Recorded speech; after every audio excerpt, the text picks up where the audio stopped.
सुरेखा हरण और बानासुर वध कथा। बहुत समय पहले की बात है। असुरों का राजा बानासुर अपने अभिमान और शक्ति के कारण पूरे संसार में भय फैलाता था। वह शिव का भक्त था और अपनी हजारों बाहों के बल पर खुद को अजेय समझता था। उधर द्वारका में भगवान कृष्ण का पौत्र अनिरुद्ध रहता था। युद्ध में निडर स्वभाव से प्रेमी और अत्यंत तेजस्वी। सुरेखा और अनिरुद्ध का प्रेम।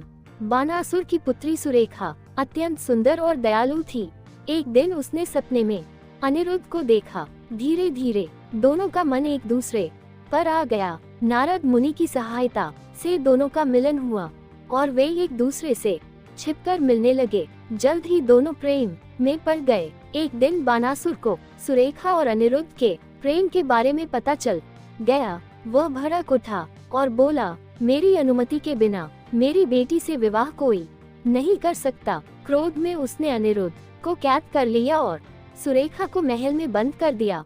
भगवान कृष्ण का क्रोध। द्वारका में जब अनिरुद्ध को पकड़ने की खबर पहुंची तो भगवान कृष्ण और बलराम जी बहुत क्रोधित हुए।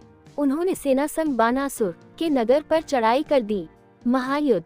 बानासुर ने अपनी हजारों भुजाओं से भयंकर युद्ध किया। आसमान अस्त्र शस्त्रों से भर गया। बलराम ने अपनी हला और गदाओं से बानासुर की सेना को चूर चूर कर दिया।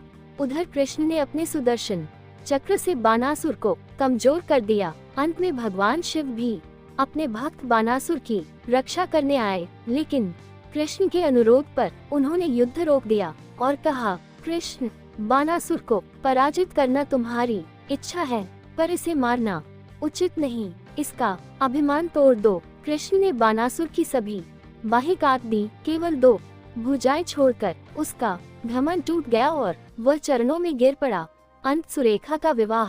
अंत में कृष्ण ने अनिरुद्ध को मुक्त कराया। सुरेखा और अनिरुद्ध का विधि विधान से विवाह कराया। बानासुर ने भी अपना अहंकार छोड़ दिया और दोनों को आशीर्वाद दिया। इस प्रकार अभिमान का अंत हुआ, प्रेम की जीत हुई और संसार ने फिर से शांति पाई।